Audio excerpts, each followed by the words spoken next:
내부적으로는 프레임상으로 연결되어 있는 거예요. 서로 주고받고 하는 겁니다.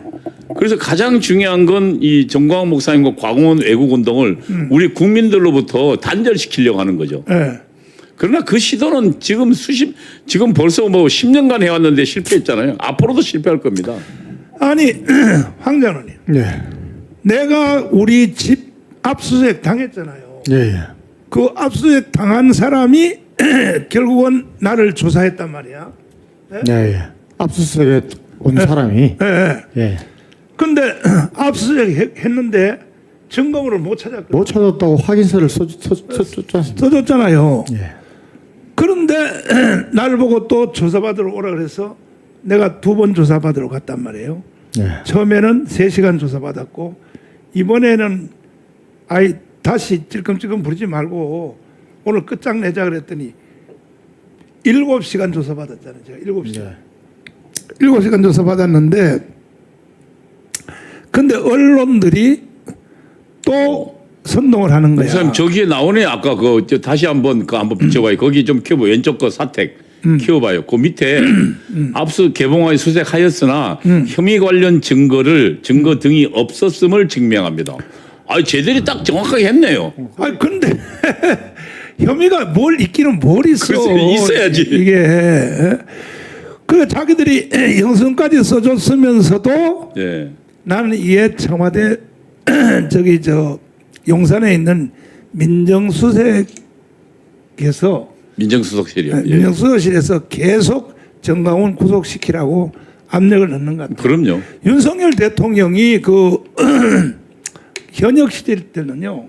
그 다음에 또 우파 뭐 이명박 박근혜 시절 때는 한 번도 나는요 조사받은 적이 없어. 우파 쪽에 아니 지금 생각해 보시죠, 목사님. 지금 재판에서 윤석열 대통령과 변호인이 지금 힘있게 싸우고 있잖아요. 그렇지. 그 사람들이 누굴 믿고 힘있게 싸우겠습니까? 광화문 애국운동 믿고 힘있게 싸우는 겁니다. 맞아. 우리를 지지하는 국민이 있고 거기에 주력이 지금 정광훈 목사님이잖아요. 만약에 목사님이 힘있게 못 싸웠으면요, 윤 대통령 변호인단들부터 이미 맞아. 벌써 숫자도 줄어들 것이고 네. 변호하려고 안 나설 것입니다. 변호사들이 영상은 지금은 이제 핸드폰은 못 넣어주니까 핸드폰 한번 넣어줬다가 구치소장이 잘렸잖아요. 잘렸는데 변호사들이 전부 다 그 윤석열 대통령 서울구치소에 가서 광화문에 대해서 윤석열 대통령이 물어볼 거라고. 그렇죠. 지금 광화문에 정광훈 목사가 어떻게 하고 있냐? 에? 안 물어볼 수가 없지. 불이 꺼졌냐? 네. 그러면 우리는 광화문이 뭐 점점 더 세게 하고 있으니까 그래서 이제 말한 대로 윤석열 대통령이 사실은 이제 용기를 얻는 거야. 그럼요. 재판을 받는데 명확합니다. 왜냐하면 우리가 싸워주지 않으면 우선 윤 대통령이야 당사자니까 싸운다 하더라도 우선 변호사부터 슬슬 빠집니다. 맞아. 근데 지금은 더 붙었습니다, 목사님. 맞아. 이게 지금 이 투쟁이 광화문에 보니까 우리가 승리할 거라는 확신을 갖는 겁니다. 그리고 불이 안 꺼지고 있잖아요. 네. 그러니까 지금 대통령 잡고 지금 다 구속하고 집어넣는다는데도 광화문 싸우고 있으니까 변호사들도 붙고 그다음에 윤 대통령이 용기를 내서 지금 싸우고 있는 겁니다. 그래서 사실은 이 지금 모든 투쟁을 광화문의 불길을 지금 계속 그 불길로 싸우고 있다 이렇게 봐야 됩니다. 이건 그 목사님 옆에 계셔서가 아니라 이게 가장 정확한 분석입니다. 그리고 제가 집회 이쪽은 뭐 저도 명색이 전문가 아닙니까? 목사님이 옛날 좌익했다 그러지만 주사파 제가 전공한 게 집회하고 이거 맞아. 예. 그건 뭐 원래 원래 학생들이 데모하는 거니까 원래 옛날에는 유신 시대 때는 저는 그거 기획이 제 전공이었습니다. 허허 참나 전향을 했는지 의심스럽네. 아니 그 목사님 유금주한테 물어봤잖아요. 아니 근데 박선원 있잖아요. 예. 박선원하고 또 이번에 그 홍장원하고 어떤 관계예요? 그러니까 지금 이제 저도 이번 최근에 이 재판 과정을 통해서 보다 명확하게 알게 됐습니다. 맨 처음에 계엄 터지자마자 이번에 주역은 박선원이라고 제가 말씀드렸잖아요. 이 지금 내란 조작이 지금 박선원이다. 근데 증거들이 없었는데 이번에 보니까 박선원이가 그 국정원 1차장을 국정원 그 기조실장 기조실장하고 맨 처음에 기조실장하고 1차장까지 갔습니다. 그러면 지금 아까 홍장원은 그 밑에 있는 친구. 홍장원이를 이어받았네. 아닙니다. 홍장원보다 앞서서 상급자입니다. 박선원이가. 그리고 여러 가지 언론 보도에 따르면은 이 홍장원이가 박선원이 그 1차장 할 때요. 그다음에 기조실장 할 때 인사청탁하고 여러 가지 청탁을 많이 했답니다. 근데 이 박선원의 정체를 확실히 이제 알려면 그 국정원장 하셨던 김성규 장로님이 청와대에 간첩이 있다. 그래서 압수수색하러 갔단 말이야. 그게 바로 박선원이란 말이야. 그러니까 1심에 간첩단 수사를 하다 보니까 그 중요한 정보가 청와대에서 나온 겁니다. 그렇지. 그래서 청와대 누군가하고 지금 청와대에 조사로 들어가니까 1심에 간첩안 넘긴 겁니다. 그 넘긴 사람을 조사를 보니까 그게 박선원이었다는 겁니다. 그렇죠. 그래서 그러면 대통령실에 당시 외교안보 비서관이면 당시 우리나라 국가 기밀의 최고 책임자거든요. 네. 그 외교안보 비서관실에서 나간 거고 그러면 이 외교안보 비서관을 조사하려면 대통령 승인이 필요합니다. 그렇지. 그래서 노무현한테 얘 좀 조사해야겠습니다 이야기한 거예요. 그게 2006년도입니다. 그래서 조사한 데 갔다가 오히려 본인이 잘리고 나왔죠. 김성기 장님이 잘려버렸잖아. 잘렸는데 조사를 대통령이 방해한 겁니다. 그런데 핵심이 뭐냐면 80만 건 A4 용지 80만 건을 북한에다가 넘겼다. 그중에 우리나라의 가장 중요한 기밀 문건들이 다 들어가 있다는 겁니다. 근데 80만 건을 넘겼다면 박선원은 간첩이라고. 간첩이죠. 그다음에 제가 그 다음에 그 이명박 정부가 들어섰잖아요. 네. 근데 이동관 수석이 당시 대변인이었습니다. 제가 이동관 수석 직접 들은 얘기인데 맨 처음에 그래서 이명박 대통령이 미국에 갔을 때요.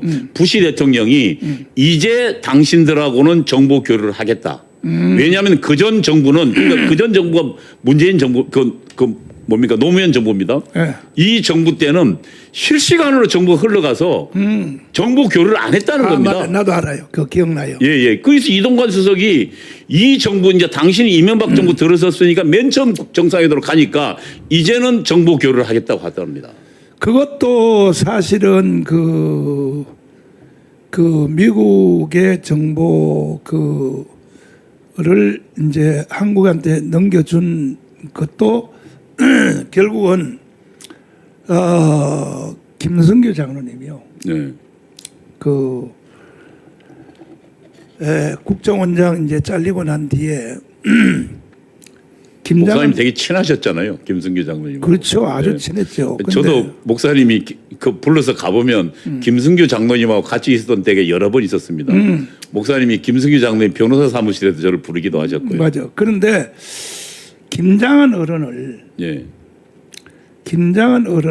이제 데리고 뭐라 그러냐면 지금 국정원에다가 미국의 군사 정보를 전혀 안 준다는 거야. 예. 안 준다고 해서 김장한 어른이 원래 영어도 잘하고 또 미국 통일시죠. 미국의 모든 대통령들하고 다 친하단 말이에요. 친하니까 옛날에 예를 들어서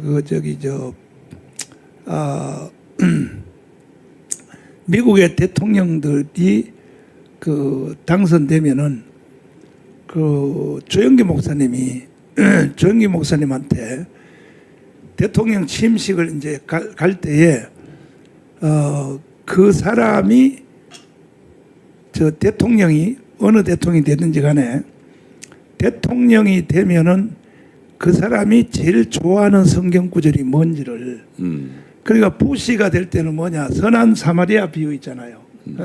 선한 사마리아 비유 이걸 전부 다 이게 조영기 목사님이 다 가르쳐 준 거야. 다른 대통령에 대해서도 그러니까 조영기 목사님한테 자문을 구하는 거야. 저분이 일단은 취임식을 할 때는 그 아브라함 링컨 있잖아요. 예. 아브라함 링컨이 사용했던 그 폴더 피퍼라는 거 있잖아요. 네, 바이더피. 그걸 딱 손을 얹고 취임식을 한단 말이야. 근데 자기가 좋아하는 성경 구절이 있단 말이야. 이것을 조영기 목사님한테 먼저 파악을 다 해서 그래서 가는 거야. 거기 대통령 취임식 때 말이야. 이번에 트럼프 대통령은 뭐 이번에 취임식 때 우리가 가기 전에 이미 벌써 전부 다 그 집집마다 성경을 가지라 이렇게 이제 예. 연설을 했잖아요. 그러니까는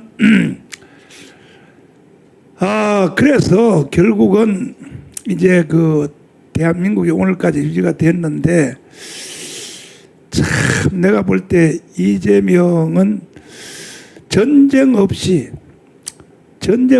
다시 한번 우리 왕 전 장관이 설명하면 됐어요. 네. 종전 협정을 하면 어떤 일이 일어나요? 종전 협정. 그러니까 종전 이제 그 문재인 5년간 정권 5년간 계속 노래를 부른 것이 이제 종전 선언을 하자. 바로 종전 협정하자 그러면 안 되니까 종전 선언을 하고 평화 협정을 맺자. 그러니까 지금의 이제 정전 협정 또는 휴전 협정이 이제 안 된다. 한 발자국 더 나가자는 겁니다. 근데 그게 이제 한 발자국 더 나가자는 게 우리 처가의 입장에서 그런 게 아니고 우리는 지금 잘 돼가고 있는 거 아닙니까? 왜 애서 잘 돼가고 있는 것을 저 허물려 그러느냐. 함정이 있기 때문인데. 장로님. 예. 장로님은 아는 게 너무 많아서 설명이 복잡해. 아는 게 많은 사람은 설명이 복잡한데 종전협정하고 휴전협정 그 딱 두 개만 그러니까 그거만 휴전협정은 한번 설명 한번 해보세요. 지금 그대로 전쟁을 하다가 잠깐 쉬자는 겁니다. 휴식 예. 군에서 50분 훈련하고 10분 쉬지 않습니까? 행군도 그렇고 그렇죠. 쉬고 있다는 겁니다. 네. 그러니까 언제든지 다시 일어날 수 있다는 거죠. 전쟁을 다시 할 수 있다. 예. 남북한 전쟁을. 예. 그래서 네. 누군가 이걸 감시를 해야 될 거 아닙니까? 그다음에 종전협정은 뭐예요? 종전은 이제 전쟁 끝났다는 거죠. 그 종전협정을 해버리면 예. 그다음에는 선언해버리면은 무슨 뒤에 파장이 일어날까요? 그러니까 이제 우리가 생각하는 함정이 있다는 거죠. 예. 그 함정이 뭐냐? 예. 유엔 사령부가 이제 있을 필요 없지 않느냐? 그렇지. 휴전이 아니고 예.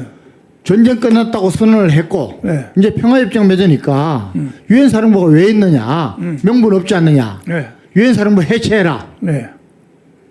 그다음에 한미연합소도 해체해라. 해체. 다 필요 네. 없지. 이렇게 해서 결국은 종전이 끝났어. 예 주한미군을 철수하겠다는 북한의 그 대를 이은 그 주장을 합리화시켜 주는 거죠. 빨갱이 대장. 예. 계속 북한에서 그 단파 방송 들을 때 주한미군 철수하라는 그 개소리 이거 계속 해야 하네요. 그건 맨 먼저입니다. 북한의 전략 전술론에 따르면 이 가장 중요한 것은 미 제국주의를 몰아내는 것입니다. 그래서 주한미군 철수를 가장 모든 구호에 가장 강조되고 가장 앞자리에 내세우라고 딱 나와 있습니다. 그러니까 모든 투쟁을 주한미군 철수 여기에 초점을 맞추다. 그게 북한의 전략입니다. 근데 결국은 김일성이가 고려 연방제를 주장한 게 61년도거든. 그렇죠. 고려 연방제가 61년도인데 그런데 이 김대중이도 간첩인 게 거의 확실해요. 내가 볼 때요. 김대중도 간첩. 아니 김대중이 가서 사실은 그 북한의 고려 연방제와 낮은 단계 연방제와 우리 한국의 그 연합제 안이 서로 같다고 이야기했잖아요. 그래서 고려 맞아요. 연방제를 승인해 줬잖아요. 아니 서명까지 하고 왔다니까. 그러니까요. 그다음에 또 저 노무현은 고려 연방제를 서명 더하기 플러스 저 바다에 그 NLL 그렇죠. 이건 미군이 일방적으로 그것 때문에 돌려줘야 된다. 예, 예. 이 따위로 또 연설했고 특별히 제일 간첩이 제일 진한 간첩은 문재인인데 USB 있잖아요. 예, 예. 원자력 발전소 설계도 이걸 다 김정은이한테 넘겨줬단 말이야. 그러니까 이 3대 대통령은 이거 여기 있잖아요. 영상에 위로 올려봐. 이거 봐요. USB 건넸다. 저게요. 정상회담을 배석자 없이 말이야. 황 장군님. 예. 정상회담을 배석자 없이 둘이 바깥에서 말이 안 되는 얘기죠. 저렇게 소곤소곤 하면 되죠. 말이 안 되는 얘기죠. 예. 전부 그러니까 자기가 지혜로웠다면은 예? 누구 하나라도 저 옆에 있어야 됩니다. 그렇지. 그런데 아예 작심을 하고 네. 작정을 하고 다 물리치고 네. 있었던 겁니다. 예. 저희 둘이만 만났는데 네. 그때 USB를 건넸고 그렇지. 이런 것은 이제 그 미척이 예. 이 입술 움직이는 걸 보고 맞아요. 다 해석해 내는 겁니다. 맞아요. 참 미국이 대단한 거야. 입 움직이는 걸 보고 뭔 말을 하는지 둘이 문재인 저거는요 지금도 간첩이야. 지금도 저 태어난 것도 환경도에서 태어났고 이거 완전히 저 간첩인데 근데 국민들이 모르는 거야. 도대체가 이 좌파 대통령이 김대중이가 평양 가서 낮은 단계 연방제를 서명한 것도 이것도 모르고 이게 전부 다 깜깜이를 만든 게 다 언론이란 말이야. 언론이 이런 것을 말이지 계속 보도를 해야 되고 세상에 그 남로당의 총수 박은영부터 이게 교과서에다 사실 실어야 되거든. 그럼요. 이 박헌영이가 누군가에 대해서 교과서에 그럼요. 실어야 될 텐데 그러니까 그때 남로당의 박헌영의 동조하는 세력이 78%란 말이에요. 전 국민의. 그때부터 나라가 이미 벌써 간첩의 나라로 벌써 기울어졌다 이 말이야. 그래도 이승만 대통령이 계셨으니까 그것을 구출해냈죠. 맞아요. 예. 그런데 결국은 박헌영 이놈도요 6.25 때 미군의 간첩이라 해서 북한에 가서 처형됐어요. 처형됐죠. 그러니까 한국에서 북한으로 올라간 사람들은 아우지 탄광 내지는 전부 다 처형되는 거야. 그래서 이동호 교수님은 북한에 절대 가면 안 돼요. 왜냐하면 아무리 북한 편 들어줘도 딱 처음에는 김일성 광장에다가 연설 한번 딱 시켜먹고 그 다음에는 아버지 탄광으로 딱 쳐박아 버린다니까. 왜? 이 남조선에 대하여 소문 퍼뜨릴까봐. 네. 근데 이제 저는 거기다가 배신자라고 찍혀가지고 이 주사파들은 배신자 싫어합니다. 이인모를 김영삼 때 이인모를 미전향 장기수를 보냈죠. 20년 동안 감옥에 갔던 사람을 보냈잖아요. 예. 이인모 있잖아요. 보냈는데 북한에 가서 김일성 광장에서 환영대 다 해주고 말이야. 해주고 그 다음에 북한의 감옥을 한번 보자. 감옥을 보여줬더니 나는 이런 감옥에 있었으면 나는 남조선에서 벌써 죽었다. 이래 말해서 처형돼 버렸어요. 세상에. 참 기가 막힌 일이지. 기가 막힌 일인데 그래서 지금 간첩이 점령된 대한민국 그 영상 다시 한번 띄워줘 봐요. 대한민국은 지금 간첩이 완전히 점령됐단 말이에요. 됐는데 일단은 김국성 선생님이 한국에 와서 국정원에도 내가 간첩을 심었다. 예, 그때 이제 이번에 재판 결과를 보니까 박선원이지. 그 다음에 또 박선원이 간첩 같은 놈입니다. 같은 목사님. 놈. 예. 아니 지금 박선원 때문에 재판 받고 있잖아요. 예. 재판 받고 있는데 1월 13일 아니 날. 그걸 당당하게 주장하라고. 당사자 나오라고 해가지고. 그렇죠. 해가지고는 좀 부를 생각입니다. 네, 그렇지. 불러서. 네 나와서 네가 답해라. 아니 너 80만 장 붙였지 않느냐? 평양으로.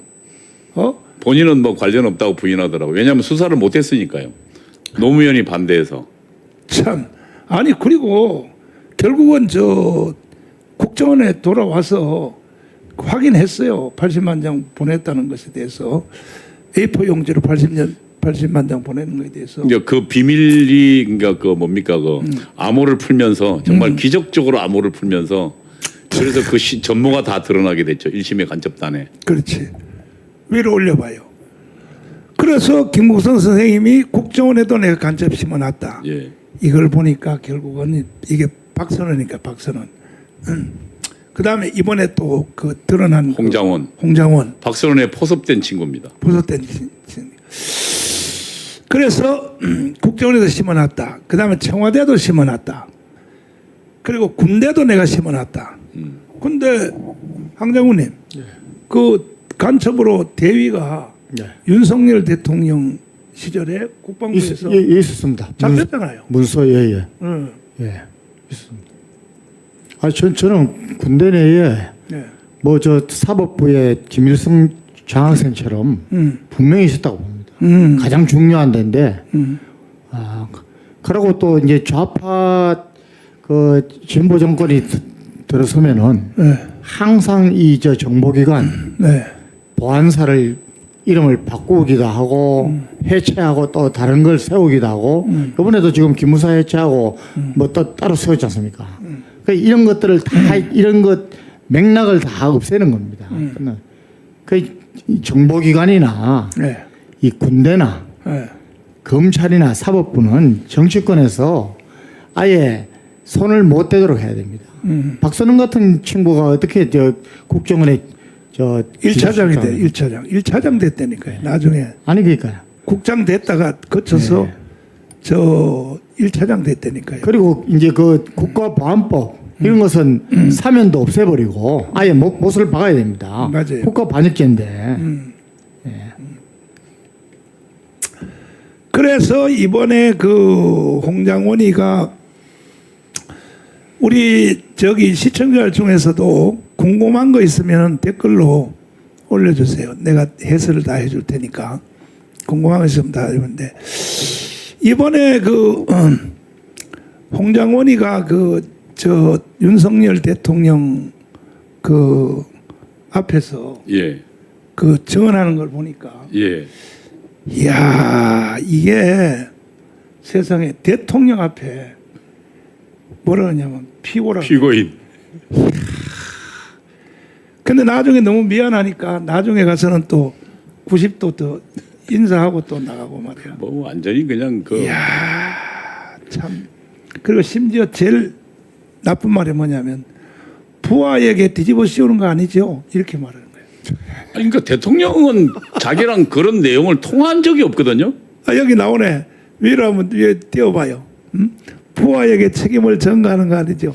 한번 들어봐요. 이거 들어봐요. 어찌됐든 뭐 증인처럼 방첩 업무를 오래 하지는 않았지만 검사 생활을 한 20몇 년 한 사람이란 말이에요. 총장도 지내고. 그러면 이게 그냥 딱 들었을 때는 대통령이 도와주래, 뭐 인력 자금 도와주래라고 했는데 여인영이가 위추정 얘기를 하니까 그거를 이렇게 연결은 시킬 수 있어. 일단 일순.